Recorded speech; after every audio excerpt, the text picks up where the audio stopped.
Okay, quick, think of an ancient Egyptian pharaoh. What's the first name that pops into your head? Chances are it's Tutankhamon.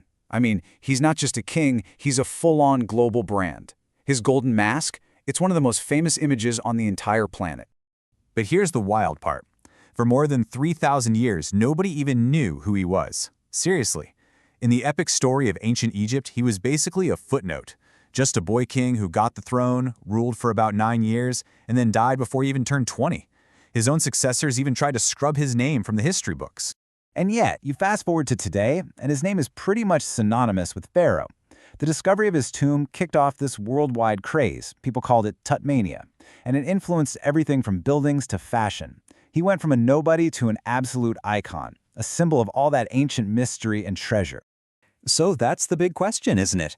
Out of all the heavyweight pharaohs, the ones like Ramesses the Great who built giant temples, or powerful queens like Hatshepsut, why did this forgotten kid capture the world's imagination? Well, the answer is this incredible mix of timing, treasure, politics, and a little bit of science. And of course, it all starts with the discovery. A find that wasn't just about digging up gold, but about unearthing a story at the exact right moment in history.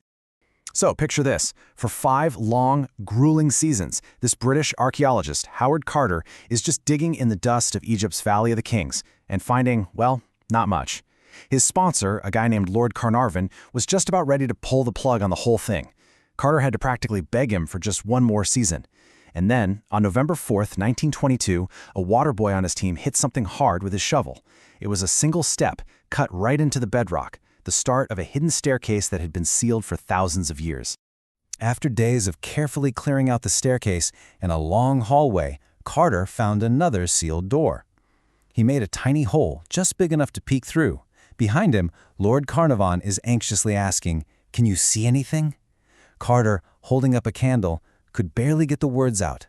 All he could say was, "Yes, wonderful thing." And let me tell you, wonderful things was the understatement of the century. Inside this tiny little 4-room tomb, Carter's team ended up cataloging almost 5,400 separate objects. It was an absolutely mind-blowing hoard. Golden chariots, intricate furniture, stunning jewels, and of course, that solid gold mask. For the very first time, a pharaoh's tomb had been discovered almost completely untouched. But here's where the timing gets really interesting. This incredible discovery couldn't have happened at a more politically explosive moment, because in that very same year, 1922, Egypt declared independence from the British Empire.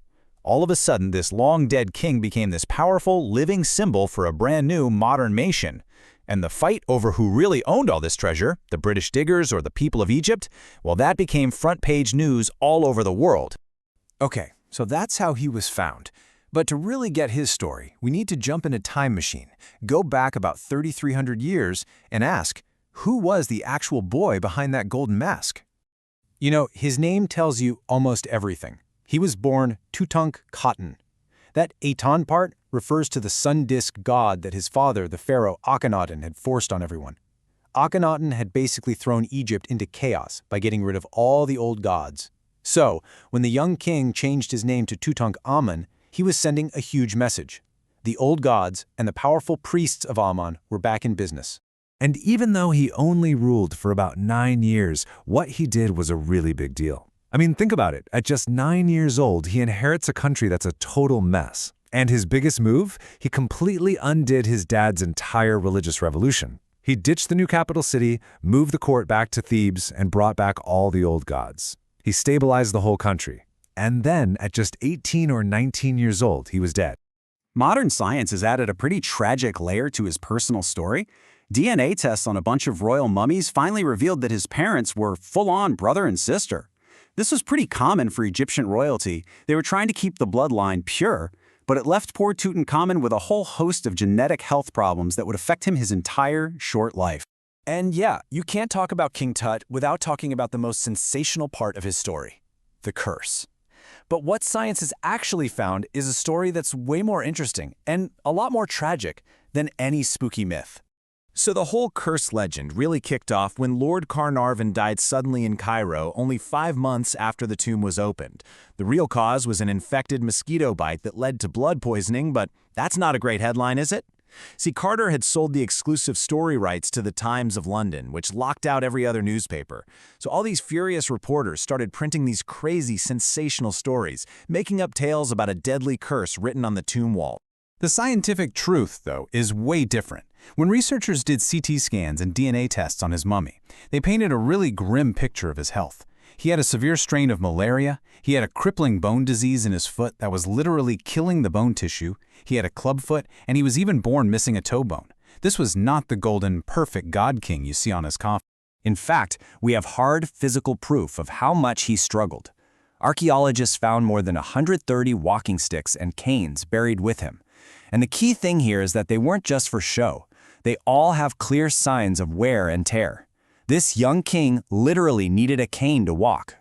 So, the truth about how he died is much sadder than any curse. The general consensus among scientists today is that he badly broke his left leg. For a young man who was already genetically fragile and dealing with chronic illness, that kind of injury, probably combined with a nasty bout of malaria, was a death sentence. Which brings us right back to our original question: if he was a minor king who lived a short, painful life, why on earth is he a global superstar? Well, the answer is that his fame is a complicated recipe with a lot of different ingredients. At the very heart of his legacy, you have this really fascinating tension. On the one hand, King Tut is this huge symbol of Egyptian national pride, right? A king whose treasures were finally claimed by a newly independent country. But on the other hand, his whole modern story is a product of colonial-era archaeology, one that tends to celebrate the British explorers and often overlooks the Egyptian team members who did so much of the work. So, when you boil it all down, his fame was just this perfect storm. You start with the treasure itself. I mean, all that gold is obviously the biggest ingredient, but the timing was just as critical, happening right when global mass media was exploding and Egypt was forging its new identity. Then you add in the very human, very relatable story of a tragic boy king, and you top it all off with the juicy myth of a deadly curse, and boom, you've got a global superstar. In the end, I think we remember Tutankhamon because his story feels surprisingly modern. It's a story about the power of the media, it's about national identity, and it's about this really complex and ongoing debate over who gets to tell and who gets to own the past. And the incredible thing is, his story is still being written. New technologies are constantly telling us more about his life, his death, and even his tomb. Researchers are still looking for hidden chambers right now. The boy king who was once totally forgotten by history, he's still got some secrets left. The only question is, what will he teach us next? History isn't dust, it's a journey through time. Here on History LM, we tell it simply and fast. If you love discovering the past in just a few minutes, hit like and follow History LM. Your next journey through time is waiting.